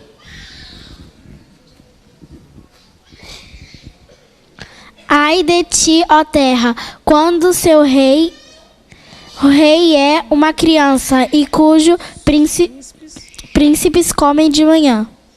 Olha, em algumas traduções traz assim: ai de ti, ó cidade, cujo rei é como infantil, e os príncipes já banqueteiam pela manhã. Banqueteiam, comem demais pela manhã. Quer dizer, não é gente prudente que sabe poupar. Gasta tudo, depois não tem nada para a noite. Agora, como eram as práticas das refeições? Você primeiro tinha que lavar a mão.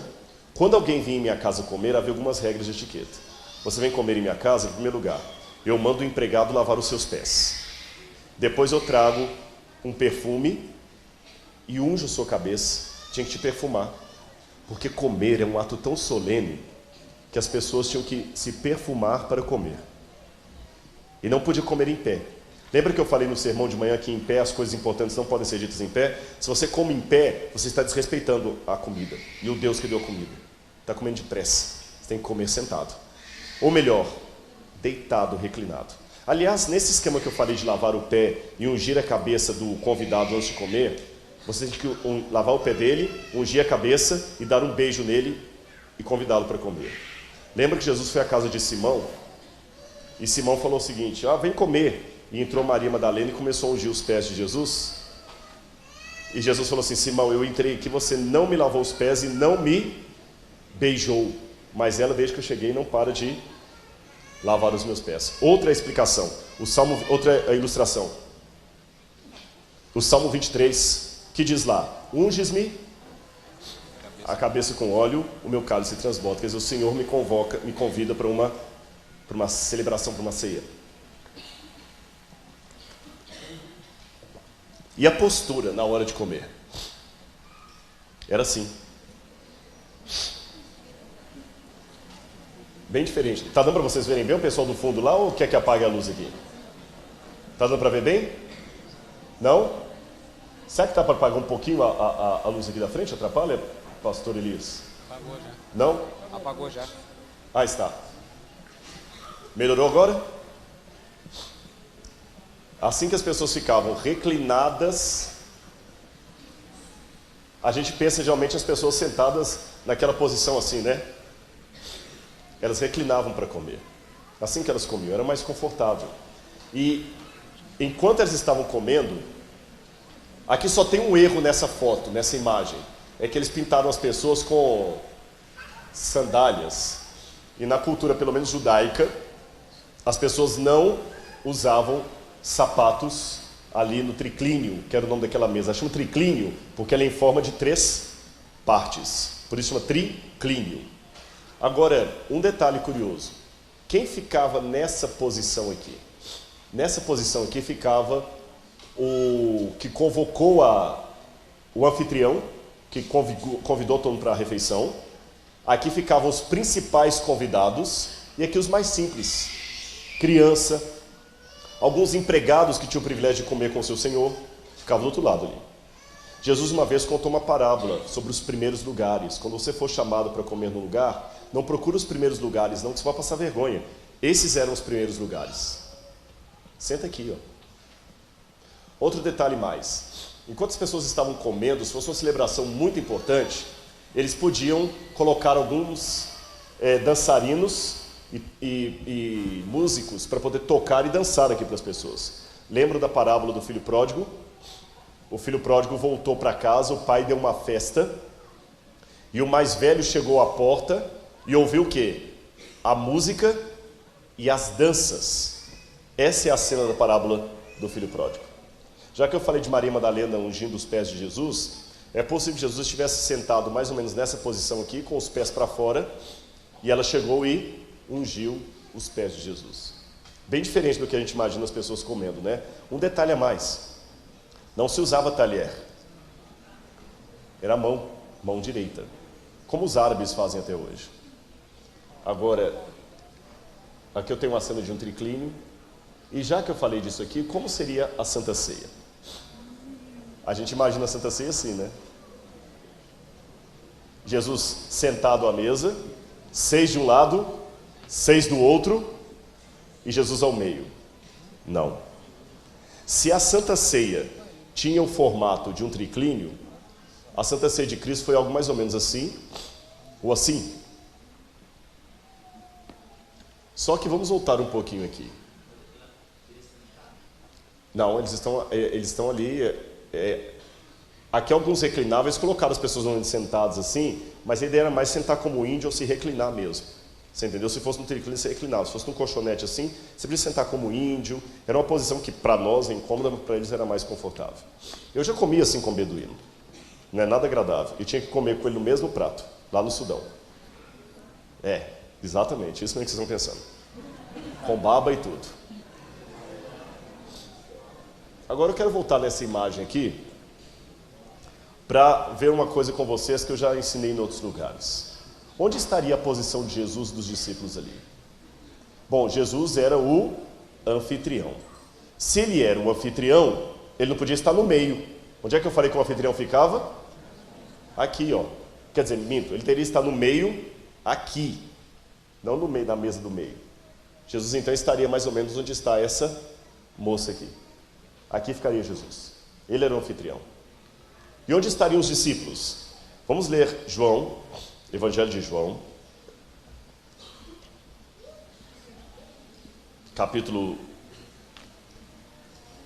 Evangelho de João, capítulo 13, versículos 21 em diante. João, capítulo 13, versículos 21 em diante. Jesus lavou o pé dos discípulos, foi com eles à mesa, mais ou menos daquele jeito ali, e diz no verso 21, ditas estas coisas, angustiou-se Jesus em espírito e afirmou, em verdade vos digo que um dentre vós me trairá. Então os discípulos se olharam uns para os outros, sem saber a quem ele se referia.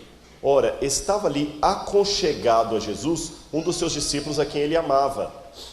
Estava aconchegado. Esse aconchegado é reclinado no peito de Jesus, no lado do coração. Quem poderia ser? João. Se ele estava aconchegado, João deveria estar aqui.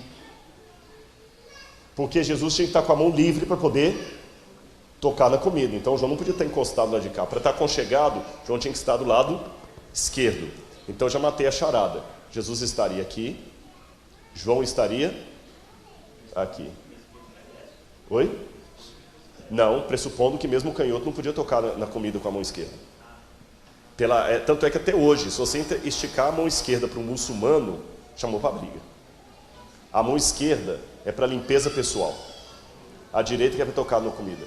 Por isso que em alguns países muçulmanos, quando o camarada rouba, eles cortam a mão do sujeito, porque aí ele só tem uma mão para tocar na comida e limpar o corpo. Aí ninguém come com ele mais, ele está excluído da comunidade para sempre. Essa é uma exclusão eterna. Agora, vamos continuar o texto. Verso 24. A este fez Simão Pedro sinal dizendo-lhe, pergunta quem ele se refere. Ora, a este fez sinal, fez Pedro sinal. Para Pedro fazer sinal para ele, Pedro não podia estar aqui. Senão falaria aqui. Não creio que Pedro também estivesse aqui, porque senão não diria que Pedro fez sinal. Fez sinal é quem está em frente, no grego, semeion. Pedro só poderia estar onde? Num desses três lugares aqui. Quem eu falei que ficava ali? Os mais simples. Olha que lição que Jesus dá a Pedro. E enquanto Pedro fez sinal, escuta, pergunta a quem ele se refere, Pedro aqui. Então aquele discípulo, reclinando-se sobre o peito de Jesus, perguntou-lhe, Senhor, quem é? Respondeu Jesus, é aquele a quem eu der um pedaço de pão molhado. Tomou, pois, um pedaço de pão e, tendo molhado, deu a Judas, filho de Simão Iscariotes. Para Jesus poder usar a mão direita, molhar e dar para alguém, Judas tinha que estar onde? Do outro lado. O que a gente percebe? Até o final do seu ministério, Jesus instou com o Judas e o colocou em posição privilegiada. Judas não traiu Jesus porque Jesus falhou com ele. Porque Jesus, pelo contrário, até o final Jesus lutou com Judas. Esses são alguns exemplos que eu poderia dar muitos outros para vocês de como a arqueologia, um estudo do contexto, nos ajuda a compreender a palavra de Deus. Mas eu não posso terminar isso aqui de uma maneira senão espiritual. O que essa verdade de Jesus colocando Judas do seu lado ali, do lado dos mais íntimos, me ensina? Ela me ensina que é mais difícil se perder do que se salvar. Porque para me perder, eu tenho que rejeitar um Deus todo-poderoso. Para me salvar, meu único papel é não atrapalhar o que Ele está fazendo. E já é um grande papel. Não atrapalhe a obra de Deus. E aprenda uma coisa que eu vou dizer, não esqueça disso nunca mais na sua vida. Assim como Ele fez com Judas, Ele vai tentar com cada um de nós até o final. Ninguém vai para o céu porque Deus não quis. Deus está mais interessado em salvar você do que uma mãe de tirar um filho de uma casa pegando fogo. Não se esqueça disso. Deixe o Salvador te encontrar. Deixe Ele salvar você, para que possamos um dia todos irmos com Ele para o reino celestial e ouvirmos dos lábios do Senhor histórias e verdades que hoje nós ainda nem imaginamos que existem. Que Deus abençoe cada um de vocês. Muito obrigado pela atenção.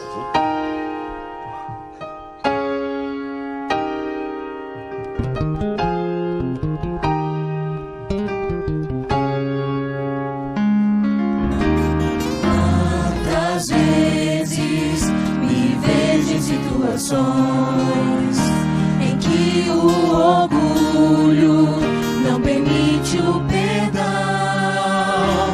quando o meu eu domina o meu viver e as ações do Senhor longe de mim já estão. Nessas horas preciso lembrar de Deus, que o perdão sempre me deste, me ensinou a perdoar, não somente 7 vezes, mas perdoar 70 vezes 7. Assim como Jesus demonstrou, devemos também perdoar, deixar pra trás o que passou, pois sei que isso é amar. não importa o tamanho da falta, Ele sempre estende sua graça. Se foi assim que Ele nos ensinou, não resista, apenas faça.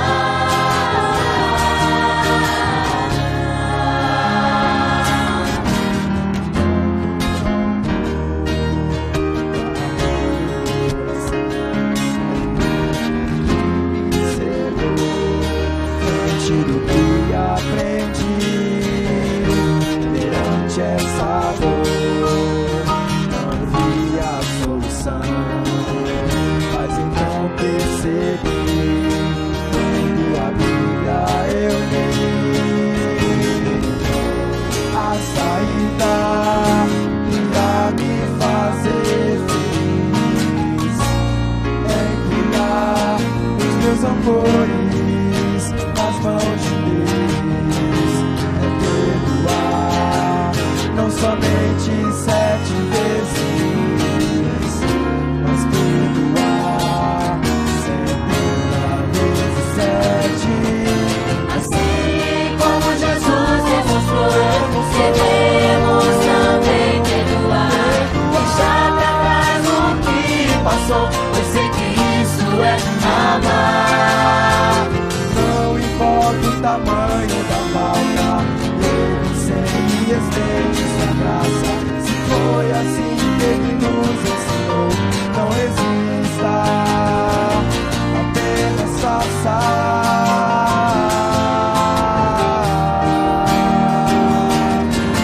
Deixar pra trás o que passou, pois sei que isso é amar.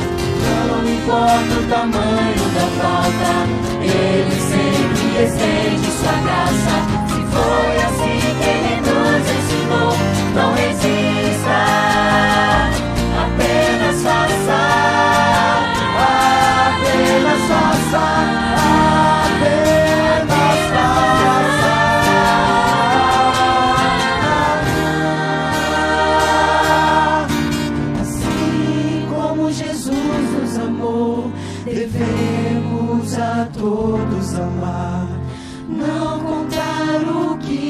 passou, ou quantas vezes perdoar.